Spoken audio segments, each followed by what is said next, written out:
फारूक हबीब साहब, वज़रा की कारकर्दगी सामने आई और 23 जो वजारतें सामने आई उसमें मुराद सईद की वजारत सामने आई, उन्होंने टॉप किया।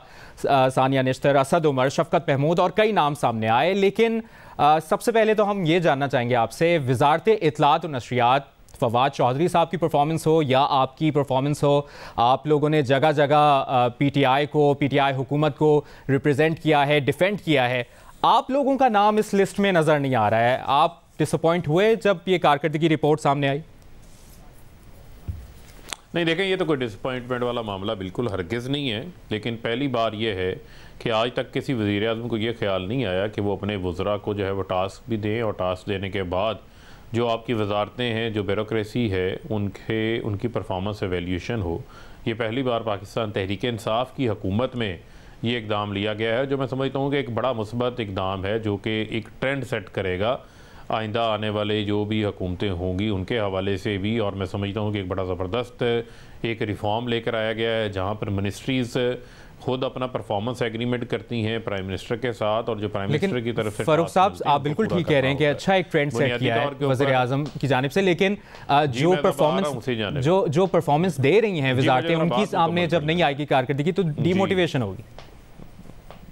जी, ज़रा मुझे मुकम्मल कर दें बात को। देखें, बुनियादी तौर के ऊपर जो आपके जो टास्क हैं, उन टास्क की जो है वो 80% कम्प्लीशन जो है वो हमने भी की है, लेकिन उन्होंने एवेल्यूएट किया है जो टास्क आपके 100% कम्प्लीट हुए हैं।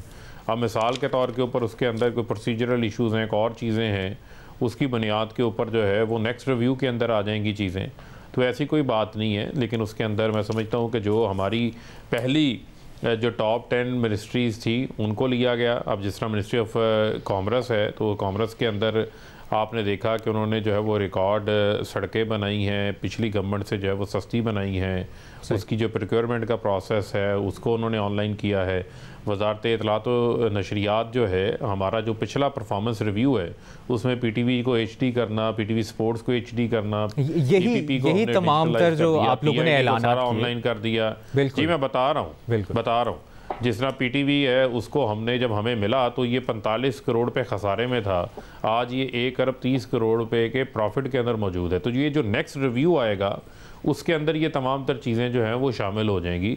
ये पिछले परफॉर्मेंस एग्रीमेंट के अंदर ये चीज़ें शामिल नहीं थी, तो अब शामिल की गई हैं। तो जो नेक्स्ट रिव्यू आएगा उसके अंदर ये चीज़ें भी जो है वो कवर अप हो जाएगी। तो ये कहा जाए कि अब तक वज़ीर आज़म को आप कायल नहीं कर सके, अब तक की जो परफॉर्मेंस दिखाई है? नहीं, देखें, ये हरगिज़ नहीं है। जो ये कल देखें, हर बंदे का अपना अंदाज है ना, हर बंदे ने अपने तरीके से ट्विस्ट कर लिया कि जी 10 लोग पसंद आ गए, बाकी पसंद नहीं आ गए, या बाकियों के ऊपर अदम एतमाद हो गया। ऐसा हरगिज़ नहीं है। तमाम जो मिनिस्ट्रीज़ हैं वो अपनी अपनी जगह के ऊपर जो है वो परफॉर्म कर रही हैं, लेकिन उनको एवेल्यूएट किया गया जो एग्रीमेंट्स उन्होंने खुद प्रपोज किए थे उसकी बुनियाद के ऊपर। अच्छा, तो ऐसा नहीं आप कह सकते कि ये पसंद नहीं आया, वो पसंद नहीं आया। ये की परफॉर्मेंस इंडिकेटर्स हैं। लेकिन माजी में क्या होता था, जो जितना नाअहल होता था उतनी बड़ी वजारत उसको दे देते थे, और पीपल्स पार्टी के दौर में तो मेयार ये था कि जो जितना बड़ा करप्ट है उतना बड़ा वजीर बना देते थे, बल्कि वजीर आज़म भी बना देते थे। बिल्कुल सही। अच्छा, फारूक हबीब साहब, ये भी बताइएगा कि कुछ ये भी इतलात हैं कि कुछ वफाकी वज़रा नाराज़ भी हुए हैं। शाह महमूद कुरैशी साहब ने ख़त भी लिखा है और ये ख़त सामने भी आया है, और दीगर जो जितनी वजारतें हैं, बहुत इंपॉर्टेंट वजारत ख़जाना है, जिसमें हमने देखा कि वज़राए ख़जाना बदलते रहे, खान साहब तब्दीलियाँ लाते रहे। मिनिस्ट्री ऑफ लॉ है, मिनिस्ट्री ऑफ रेलवे है, और आपकी वजारत इत्तलात है। तो ये इन वजारतों की कारकर्दगी टॉप 10 में ना आना, क्या ये समझा जाए, ये अहम वजारतें हैं, क्या ये समझा जाए कि हुकूमत की डायरेक्शन सही समत में नहीं है? नहीं, देखें, हुकूमत की डायरेक्शन तो सही सिमत में है ना। अगर सही सिमत पे है तो हुकूमत जो है वो परफॉर्मेंस एवेल्यूएशन भी कर रही है, खुद ही परफॉर्मेंस एवेल्यूएट भी कर रही है। अब आप देखें, वजारत ख़जाना है तो 5.37 जो हमारी जीडीपी हुई है वो कैसे हो गई। हमारी एक्सपोर्ट्स में जो इजाफा हुआ है, जो हमारी अपना बेहतर फाइनेंशियल मैनेजमेंट हम जो कर रहे हैं, जो हमारी टैक्स कलेक्शन है वो हम 250 अरब रुपया ज़्यादा है, यानी 32% टैक्स ज़्यादा जो है वो हमने कलेक्ट किया है टारगेट से। तो ये वो तमाम चीज़ें हैं जो उनके इसके अलावा और टारगेट्स भी होंगे उनके, उसकी बेस के ऊपर उनकी परफॉर्मेंस का रिव्यू किया जा रहा है। मिनिस्ट्री ऑफ लॉ है, तो सबसे बड़ी तो जो फौजदारी के कानून में रिफॉर्म्स उन्होंने तैयार की हैं जो अभी कौमी असम्बली में आएंगी, कानून के लिए पास हो जाएंगी। वीमेन राइट्स के हवाले से फिर उन्होंने ह्यूमन राइट्स के साथ मिल के वजारतें काम करती हैं जो जर्नलिस्ट। अच्छा, तो फारूक हबीब साहब को क्राइटेरिया बताया गया, पास हुआ है क्राइटेरिया वजारतों तक ये पहुंचाया गया कि इस बेस पे आपको ये रैंकिंग दी गई, इस बेस पे आपकी कारकर्दगी जांची गई, कुछ पता चल सका? देखें वो तो पूरा एक क्राइटेरियन जो है वो उसका बना हुआ है जो आपस में देखें मिनिस्ट्रीज खुद प्रपोज करती हैं कि वो ये काम करेंगी। उसके अलावा अगर एडिशनल उनको कोई प्राइम मिनिस्टर ऑफिस से जो है वो टास्क मिलता है तो वो भी उनकी परफॉर्मेंस के अंदर जो है वो शामिल हो जाता है। फिर उसको एवेल्यूएट किया जाता है कि उसके ऊपर अमल दरामद कितना हुआ है। अगर उसके ऊपर कोई 70% 80% अमल दरामद हो गया है, कई मिनिस्ट्रीज ऐसी हैं जिनके टास्क पे उन्होंने 100% अमल दरामद किया है, तो जिनका 100% अमल दरामद हो गया था वो टॉप 10 में आ गई। जो प्रोसेस में थी, यानी पिछले साल यही अमल दरामद 46% पे था, जो वो इम्प्रूव हुआ है, जो हेल्दी कंपटीशन के बाद इम्प्रूव हुआ वो बढ़ के 80% के ऊपर पहुंच गया ऑन एवरेज।